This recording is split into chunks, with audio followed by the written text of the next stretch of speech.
السلام علیکم مینوال امید کوم چې تاسو به ټول روغ جوړ بوئ د افغانستان کې د زلزلې د وجې نه بېشماره کسان یعنی مړه شوي دي. راځئ مینوال تاسو نن سره په دې ویډیو کې کتلی شئ. د دې ویډیو نه مخکې زه تاسو ته د یادګینه وکړم تاسو کو چارې زموږ په دې سوپر کلیک چینل کې نوي وئ چینل هم نوي سبسکرایب کړئ. مهرباني وکړئ تاسو زموږ د سوپر کلیک چینل د سره سبسکرایب کړئ خوا کې سره د ټلۍ نښان ووهئ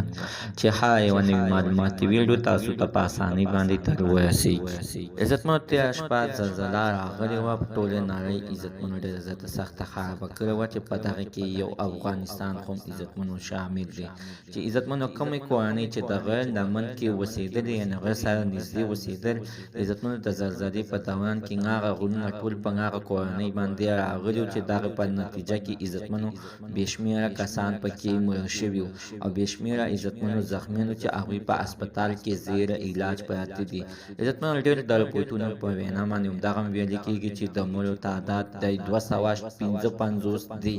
خو مینوال ډېر د رپوټونو په وینا باندې همدغه ویل کېږي چې په زرګونو کسان باندې یعنې مړه شوي دي او ډېرې کورنۍ عزتمنو در په در شولې یعنې ځای ناځای شولې. عزتمنو د یو کوره 14 کسان مړه چې په 14 کسانو کې یو ماشوم عزتمنو چې نوم یې عبدالله دی هغه ژوندی و چې نور څوک خو عزتمنو د ساتنې خوشته دی هم نه چې د هغې نه بعد بې عزتمنو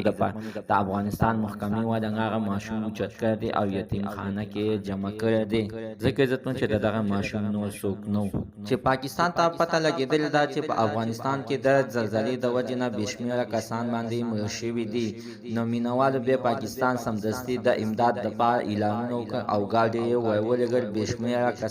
شمېره کسان خو عزتمنو د امداد دپاره خو یې ورولېږل او